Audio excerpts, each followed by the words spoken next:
ओम शांति।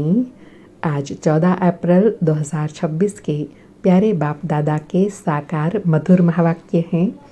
आज की मुरली के सार में ज्ञान सागर बाबा ने श्रेष्ठाचारी देवता बनने के लिए कहा, ज्ञान अमृत पियो और पिलाओ। ज्ञान अमृत पीने से ही तुम श्रेष्ठाचारी देवता बनते हो। और साथ में बाबा कहे, इस ज्ञान अमृत का नशा आधा कल्प रहता है, अर्थात इस ज्ञान से प्राप्ति आधा कल्प रहती है, सतयुग और त्रेता। फिर जब ज्ञान अमृत का नशा कम हो जाता है द्वापर और कलयुग में, तो लड़ाई झगड़े होते हैं, गिरती कला में आ जाते हैं, विकारी बन जाते हैं। बाबा कहे, अब फिर बाप कहते हैं, विष छोड़ अमृत पीकर पवित्र बनो और फिर राजाई लो। विष छोड़ो तो तुम मनुष्य से देवता बन जाएंगे। बाबा कहते हैं, जब तक श्रेष्ठाचारी नहीं बनेंगे तब तक स्वर्ग में नहीं आ सकेंगे। और साथ में कहा कि यह है सत्यनारायण की कथा, अर्थात नर से नारायण बनने की सच्ची कहानी है। यह सच्ची कहानी सुनने से तुम नर से नारायण, नारी से लक्ष्मी बनते हो। यह अमर कथा भी हुई। तुम निमंत्रण भी देते हो कि आओ अमर कथा तुमको सुनाए, तो तुम अमर लोक में चले जाएंगे, अमर लोक का मालिक बन जाएंगे। फिर गुह्य राज समझाते कहा कि जब आत्मा सतो प्रधान थी तो बड़े बड़े सोने हीरे जवाहरतों के महल थे। फिर जब आत्मा वाम मार्ग में जाती है तो अर्थक्वेक होती है, सृष्टि की उथल पुथल होती है, तो यह सारा अंदर चला जाता है। तो बाबा कहे, भारतवासियों के विकारी बनने से ही अर्थक्वेक हुई है। फिर रावण राज्य शुरू हुआ, पवित्र से अपवित्र हो गए। हम आत्माएं निर्विकारी योगी से विकारी भोगी बन गए, यथा राजा रानी तथा प्रजा सब विकारी बन गए। यह कहानी अभी बाबा सुनाते हैं। फिर बाबा कहे, ऐसे ही इंटरेस्टिंग वे में तुम बच्चों को औरों को सुनाना है। और पुरुषार्थ की विधि बताते कहा कि जैसे ब्रह्मा बाबा लक्ष्मी नारायण की पूजा करते थे तो चित्र जेब में रखते थे, ऐसे बाबा कहे तुम बच्चों को भी अपने लक्ष्य का फोटो अपने पॉकेट में रखना है। उनको बार बार देखते रहो तो बाबा भी याद आएगा, वर्षा भी याद आएगा, स्मृति रहेगी। अब हमको पवित्र बनना है, बाप को याद करना है। और साथ में बाबा कहे, यह बैज भी लक्ष्य की स्मृति दिलाता है, तो यह बैज मेडल भी पहना हुआ हो तो भी बाबा की याद बनी रहेंगी। सुनते हैं प्यारे बाप दादा के मधुर महावाक्य। आज बाबा कहे, मीठे बच्चे, देवता बनना है तो अमृत पियो और पिलाओ। अमृत पीने वाले ही श्रेष्ठाचारी बनते हैं। आज मुरली से प्रश्न है, इस समय सतयुगी प्रजा किस आधार पर तैयार हो रही है? उत्तर में बाबा कहे, जो इस ज्ञान से प्रभावित होते हैं, बहुत अच्छा कहते हैं, लेकिन पढ़ाई नहीं पढ़ते, मेहनत नहीं कर सकते, वह प्रजा बन जाते हैं। प्रभावित होना माना प्रजा बनना। अंडरलाइन, प्रभावित होना माना प्रजा बनना। सूर्यवंशी चंद्रवंशी बनने के लिए तो मेहनत चाहिए, पढ़ाई पर पूरा अटेंशन हो, याद करते और कराते रहे तो ऊंच पद मिल सकता है। आज मुरली में गीत बजा, तूने रात गवाई सो के, दिवस गवाया खा के, हीरे जैसा जन्म अनमोलक कौड़ी बदले जाए। ओम शांति। बच्चों ने गीत सुना कि हमारा जीवन हीरे जैसा था, अब कौड़ी जैसा हो पड़ा है। यह तो कॉमन बात है। बाबा कहे, यह तो कॉमन बात है। समय व्यर्थ गवाने से हीरे तुल्य से कौड़ी तुल्य बन जाते हैं। बाबा कहे, बाबा बहुत सहज रीति से समझाते हैं, जो कोई छोटा बच्चा भी समझ सके। सत्यनारायण की कथा सुनाते हैं तो छोटे छोटे बच्चे भी बैठ जाते हैं, परंतु वह सत्संग आदि में जो सुनाते हैं वह है कथाएं। कथा कोई ज्ञान नहीं, बनी बनाई कहानियाँ हैं। गीता की कहानी, रामायण की कहानी, भिन्न भिन्न शास्त्र हैं जिनकी कहानियाँ बैठ सुनाते हैं, वह सब है कथाएं।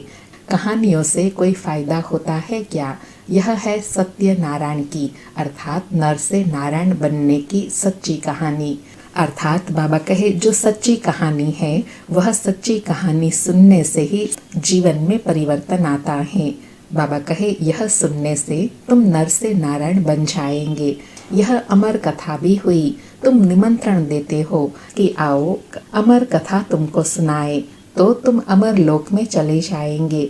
तो भी कोई नहीं समझते हैं। शास्त्रों की कहानी सुनते आते हैं, मिलता कुछ भी नहीं। जाएंगे लक्ष्मी नारायण के मंदिर में, चलो दर्शन करके आए, महात्मा का दर्शन कर आए। यह एक रस्म रिवाज चली आई है। बाबा कहे यहाँ तो पुरुषार्थ करना है, वहाँ तो सहज है, दर्शन करके आना है, यहाँ तो लक्ष्य दिया जाता है। बाबा कहे ऋषि मुनि आदि जो होकर गए हैं उनको माथा टेकते आए हैं। पूछो रचता और रचना की कहानी का पता है तो कहेंगे नहीं। अभी तुम बच्चे समझते हो कि यह रचता और रचना की कहानी तो बहुत सहज है, अल्फ और बे की कहानी है।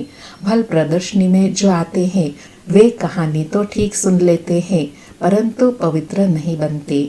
समझते हैं कि यह विकारों में जाने की रस्म रिवाज तो अनादि है। मंदिर में देवताओं के आगे जाकर गाते हैं आप संपूर्ण निर्विकारी, फिर बाहर आकर कहते हैं विकार में जाना तो अनादि है। अर्थात बाबा कहे डबल डबल बातें हो गई ना। मंदिर में जाकर पवित्रता की महिमा करते हैं और बाहर आकर कहते हैं कि पवित्र रहना तो असंभव है। बाबा कहे समझते हैं इस बगैर दुनिया कैसे चलेंगी। लक्ष्मी नारायण आदि को भी तो बच्चे थे ना, तो ऐसे कह देते हैं, तो ऐसे को क्या कहे। मनुष्य का लकब अर्थात मर्तबा तो दे न सके। देवताएं भी मनुष्य थे, कितने सुखी थे लक्ष्मी नारायण के राज्य में। तुम बच्चों को बाबा बहुत सहज बात बताते हैं। बरोबर यहाँ भारत में ही स्वर्ग था, लक्ष्मी नारायण का राज्य था। चित्र भी है, यह तो सब मानेंगे कि सतयुग में उन्हों का राज्य था। बाबा कहे लक्ष्मी नारायण के लिए तो सभी एक्सेप्ट करेंगे कि सतयुग में लक्ष्मी नारायण का राज्य था। वहाँ कोई दुख नहीं था, संपूर्ण निर्विकारी थे। उन्हों के मंदिर भी बड़े बड़े बने हुए थे। उन्हों को 5000 वर्ष हुए, अभी वह नहीं है। अभी तो कलयुग का अंत है। मनुष्य आपस में लड़ते झगड़ते रहते हैं। भगवान तो ऊपर ही रहते हैं निर्वाण धाम में। असल में हम आत्माएं भी वहाँ रहती हैं, यहाँ पार्ट बजाने आती हैं। पहले हम लक्ष्मी नारायण के राज्य में थे, वहाँ बहुत सुख आनंद था। फिर हमको 84 जन्म लेने पड़े। गाया भी जाता है 84 का चक्र। हमने सूर्यवंशी में 1250 वर्ष राज्य किया। वहाँ अथाह सुख था, संपूर्ण निर्विकारी थे, हीरे जवाहरत के महल थे। हमने राज्य किया, फिर 84 जन्मों में आना पड़े। यह वर्ल्ड की हिस्ट्री ज्योग्राफी का चक्र फिरता रहता है। आधा कल्प सुख था, राम राज्य में थे, फिर मनुष्यों की वृद्धि होती गई। बाबा कहे आधा कल्प सुख था जब राम राज्य था, फिर वृद्धि होती जाती है, समय बीतता जाता है तो स्थिति में भी परिवर्तन आता है। बाबा कहे सतयुग में 9 लाख थे, सतयुग अंत में वृद्धि होकर 9 लाख से 2 करोड़ हो गए। फिर 12 जन्म त्रेता में बहुत सुख चैन में थे, एक ही धर्म था। फिर क्या हुआ? बाबा कहानी सुनाते हैं तो बाबा पूछ रहे हैं फिर क्या हुआ? फिर रावण राज्य शुरू हुआ। राम राज्य और रावण राज्य देखो बहुत सहज रीति से समझाता हूँ। छोटे छोटे बच्चों को भी ऐसे बताना चाहिए। और क्या हुआ अर्थात ऐसे इंटरेस्टिंग वे में समझाना है। फिर क्या हुआ, फिर क्या हुआ, ऐसे समझाते जाएंगे तो इंटरेस्ट से सुनेंगे। बाबा कहे बड़े बड़े सोने हीरे जवाहरतों के महल अर्थक्वेक में अंदर चले गए। भारतवासियों के विकारी बनने से ही अर्थक्वेक हुई। फिर रावण राज्य शुरू हुआ। अंडरलाइन बाबा कहे परिवर्तन कब और कैसे किस कारण हुआ? जब भारतवासी अर्थात सृष्टिवासी विकारी बन गए, तब सृष्टि में भी हलचल होती है अर्थात अर्थक्वेक आदि होती है। फिर रावण राज्य शुरू होता है। बाबा कहे पवित्र से अपवित्र हो गए। कहते भी हैं सोने की लंका अंदर चली गई। कुछ तो बचा होगा ना, जिससे फिर मंदिर आदि बनाए होंगे। भक्ति मार्ग शुरू हुआ, मनुष्य विकारी होने लगे। फिर रावण राज्य चला तो आयु भी कम हो गई। हम निर्विकारी योगी से विकारी भोगी बन गए। यथा राजा रानी तथा प्रजा सब विकारी बन गए। यह कहानी कितनी सहज है।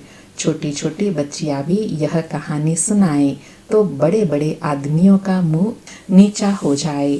अब बाप बैठ सुनाते हैं। अर्थात बाबा कहे छोटी छोटी बच्चियां इतने ऊंचे ज्ञान की बात करे तो सुनने वाले भी चकित हो जाएंगे। बाबा कहे अभी बाप बैठ सुनाते हैं। वही ज्ञान सागर पतित पावन है। अच्छा, द्वापर में भोगी पतित बन गए, फिर और धर्म भी शुरू होते गए। अमृत का जो नशा था वह खलास हो गया। लड़ाई झगड़े आदि होने लगे। द्वापर से लेकर हम गिरे। कलयुग में हम और ही विकारी बने। पत्थर की मूर्तियां बनाते रहे। हनुमान गणेश आदि की पत्थर बुद्धि होने लगे तो पत्थर की पूजा करने लगे। बाबा पूरे सृष्टि चक्र की हिस्ट्री समझा रहे हैं कि कैसे 84 जन्म लेते हैं, कैसे सुख से फिर दुख में आते हैं। बाबा कहे समझते थे कि भगवान पत्थर ठिक्कर में है। ऐसे करते करते भारत की यह हालत हो गई है। अब फिर बाप कहते हैं विष छोड़ अमृत पीकर पवित्र बनो और फिर राजाई लो। बाबा कहे विष छोड़ो तो फिर तुम मनुष्य से देवता बन जाएंगे, परंतु विष छोड़ते नहीं हैं। विष के लिए कितना माथा मारते, तंग करते हैं। तब तो द्रौपदी ने पुकारा ना। तुम समझते हो कि अमृत पीने बिगर हम देवता कैसे बनेंगे। सतयुग में तो रावण राज्य होता ही नहीं। बाप कहते हैं जब तक श्रेष्ठाचारी नहीं बनेंगे स्वर्ग में नहीं आ सकेंगे। जो श्रेष्ठाचारी थे वही अब भ्रष्टाचारी बने हैं। फिर अब अमृत पीकर श्रेष्ठाचारी बनना है। बाप कहते हैं माम एकम याद करो। क्या गीता भूल गए हो? बाबा कहे गीता में ही मैंने कहा ना, माम एकम याद करो। क्या यह महावाक्य भूल गए हो? बाबा कहे गीता रची मैंने, नाम डाल दिया श्री कृष्ण का। इन लक्ष्मी नारायण को यह राजाई किसने दी? जरूर भगवान ने दी होंगी। अगले जन्म में भगवान ने राजयोग सिखाया, नाम फिर डाला श्री कृष्ण का। तो समझाने की प्रैक्टिस करनी चाहिए। बहुत सहज कहानी है। बाबा कहे बाप को कितना समय लगा? आधा घंटे में इतनी सहज बात भी समझ नहीं सकते। इसलिए बाप कहते हैं सिर्फ एक छोटी कहानी बैठ किसी को समझाओ, हाथ में चित्र लो। सतयुग में लक्ष्मी नारायण का राज्य था, फिर त्रेता में राम सीता का राज्य, फिर द्वापर में रावण का राज्य शुरू हुआ। कितनी सहज कहानी है। बाबा कहे समझाना कितना सहज है। बरोबर हम देवता थे, फिर क्षत्रिय वैश्य शूद्र बने। अभी अपने को देवता न समझने कारण हिंदू कह देते हैं। धर्म श्रेष्ठ कर्म श्रेष्ठ से धर्म भ्रष्ट कर्म भ्रष्ट बन पड़े हैं। ऐसी छोटी छोटी बच्चियां बैठ भाषण करे तो सारी सभा में हियर हियर हो जाए। बाबा ने फिर स्मृति में दिलाया कि ऐसी ऐसी गुह्य बातें अगर छोटी छोटी बच्चियां समझाए तो लोग एकदम चातरक होकर सुनेंगे। बाबा कहे बाबा सभी सेंटर्स वालों को सुना रहे हैं। अब यह बड़े बड़े नहीं सीखते हैं तो छोटी छोटी कुमारियों को सिखाओ। कुमारियों का नाम भी है। दिल्ली बॉम्बे में बहुत अच्छी अच्छी कुमारियां हैं, पढ़ी लिखी हैं। उनको खड़ा हो जाना चाहिए। कितना काम कर सकती हो। अगर कुमारियां खड़ी हो जाए अर्थात सेवा के लिए तैयार हो जाए तो नाम बाला हो जाए। साहूकार घर की जो है वह मुश्किल हिम्मत रखती है। साहूकारी का नशा रहता है, दहेज आदि मिलता है तो बस कुमारियां शादी कर काला मुंह कर देती हैं और सबके आगे झुकना पड़ता है। तो बाप कितना सहज समझाते हैं, परंतु पारस बुद्धि बनने का ख्याल ही नहीं आता। देखो जो नहीं पढ़ते हैं वह भी आजकल MP MLA आदि बन गए हैं। पढ़ाई से तो क्या क्या बन जाते हैं। यह पढ़ाई तो बहुत सहज है, औरों को भी जाकर सिखाना चाहिए, परंतु श्रीमत पर नहीं चलते तो पढ़ते भी नहीं हैं। बहुत अच्छी अच्छी कुमारियां हैं, परंतु अपना ही नशा चढ़ा हुआ है। थोड़ा काम किया तो समझती हैं हमने बहुत काम किया है, अभी तो बहुत काम करना है। बाबा कहे समझते हैं कि हमने बहुत काम किया, लेकिन बाबा कहे अभी तो और बहुत काम बहुत सेवा बाकी है। बाबा कहे आजकल फैशन में ही कुमारियां रहती हैं। वहाँ सतयुग में तो नेचुरल श्रृंगार रहता है, यहाँ तो कितना आर्टिफिशियल श्रृंगार करते हैं। सिर्फ बाल बनाने में ही कितने पैसे देते हैं। यह है माया का पंप। बाबा कहे यह है माया का दिखावा, इतना श्रृंगार करते हैं। बाबा कहे फॉल ऑफ माया रावण राज्य, फिर राइज ऑफ राम राज्य। अब राम राज्य स्थापन होता है। परंतु तुम मेहनत तो करो ना। बाबा कहे, तुम क्या बनेंगे? अगर पढ़ेंगे नहीं तो वहाँ जाकर पाई पैसे की प्रजा बनेंगे। आजकल के बड़े बड़े आदमी वहाँ की सब प्रजा में आ जाएंगे। साहूकार लोग सिर्फ अच्छा अच्छा कहे अपने धंधे में लग जाते हैं। अच्छा प्रभाव होता है, फिर क्या? आखिर क्या होगा? वहाँ जाकर प्रजा बनेंगे। प्रभावित माना प्रजा, अर्थात सिर्फ प्रभावित होते हैं, पुरुषार्थ नहीं करते हैं तो फिर प्रजा में चले जाते हैं। बाबा कहे, जो मेहनत करते हैं वह राम राज्य में आएंगे। समझाने तो बहुत सहज है। इस कहानी के नशे में कोई रहे तो बेड़ा पार हो जाए। हम शांति धाम में जाएंगे, फिर सुख धाम में आएंगे। बस याद करते कराते रहना है, तब ही ऊंच पद पाएंगे। अटेंशन पढ़ाई पर देना है। चित्र हाथ में हो। जैसे बाबा लक्ष्मी नारायण की पूजा करते थे तो चित्र जेब में पड़ा रहता था। चित्र छोटे भी हैं, पॉकेट में भी हैं, उन पर समझाना है। बाबा कहे, छोटे चित्र तो पॉकेट में रह सकते हैं तो उससे स्वयं को भी स्मृति रहेंगी अपने लक्ष्य की, और दूसरों को भी उसके द्वारा समझा सकते हैं, सेवा भी कर सकते हैं। बाबा कहे, समझाना है। यह है बाबा, उन द्वारा वर्षा मिल रहा है। अब पवित्र बनो, बाप को याद करो। कितनी नॉलेज है इन मेडल्स में, अर्थात बैज में कितनी नॉलेज भरी हुई है। इसमें सारा ज्ञान है। इन पर समझाना बहुत सहज है। सेकंड में बाप से स्वर्ग की जीवन मुक्ति का वर्षा। कोई भी समझाए तो जीवन मुक्ति पद का अधिकारी बन जाए। बाकी पढ़ाई अनुसार ऊंच पद पाएंगे। स्वर्ग में तो आएंगे ना, पिछाड़ी में आएंगे तो सही ना, वृद्धि तो होनी है। देवी देवता धर्म ऊंच है, वह भी तो बनेंगे ना। प्रजा तो लाखों बनेंगी। सूर्यवंशी बनने में मेहनत है। सर्विस करने वाले ही ऊंच पद पाएंगे। उनका नाम भी बाला है, कुमार का है, जनक है। अच्छे सेंटर संभाल रही हैं, कोई खिटखिट नहीं। उस समय तो दादिया बहुत छोटे थे ना, तो बाबा कहे, ऐसे अच्छे अच्छे बच्चे हैं बाबा के जो कितने अच्छे सेंटर संभालते हैं। बाबा कहते हैं, see no evil, talk no evil, फिर भी ऐसी ऐसी बातें करते रहते हैं। ऐसे ऐसे क्या जाकर बनेंगे? इतनी सहज सर्विस भी नहीं करते। छोटी छोटी बच्चियाँ भी यह समझा सकती हैं, सुना सकती हैं। बंदर सेना भी मशहूर हैं। सीताएं जो रावण की जेल में फंसी हुई हैं, उन्हों को छुड़ाना है। कथाएं तो क्या क्या बना दी हैं। ऐसे ऐसे कोई भाषण करे, बाकी सिर्फ कहते हैं फलाना बहुत प्रभावित हुआ। पूछो तुम क्या बनना चाहते हो, सिर्फ दूसरों को कहेंगे इनका ज्ञान बहुत अच्छा है, खुद समझते कुछ भी नहीं। इससे क्या फ़ायदा? अच्छा, मीठे मीठे सिकिलधे बच्चों प्रति माता पिता बाप दादा का याद प्यार और गुड मॉर्निंग। रूहानी बाप की रूहानी बच्चों को नमस्ते। हम रूहानी बच्चों की रूहानी माता पिता बाप दादा को याद प्यार, गुड मॉर्निंग और नमस्ते नमस्ते। सारी मुरली से धारणा के लिए सार है। पहला पॉइंट, पारस बुद्धि बनने के लिए पढ़ाई पर पूरा पूरा ध्यान देना है। श्रीमत पर पढ़ना और पढ़ाना है। हद की साहूकारी का नशा, फैशन आदि छोड़ इस बेहद सेवा में लग जाना है। दूसरा point, hear no evil, see no evil, talk no evil. कोई भी व्यर्थ बातें नहीं करनी है, किसी पर प्रभावित नहीं होना है। सबको सत्यनारायण की छोटी सी कहानी सुनानी है। आज बाबा का वरदान है, नए जीवन की स्मृति से कर्म इंद्रियों पर विजय प्राप्त करने वाले मर जीवा भव। नए जीवन की स्मृति से कर्म इंद्रियों पर विजय प्राप्त करने वाले मर जीवा भव। स्पष्टीकरण है, जो बच्चे पूरा मर जीवा बन गए उन्हें कर्म इंद्रियों की आकर्षण हो नहीं सकती। मर जीवा बने अर्थात सब तरफ से मर चुके, पुरानी आयु समाप्त हुई। जब नया जन्म हुआ तो नए जन्म नए जीवन में कर्म इंद्रियों के वश हो कैसे सकते।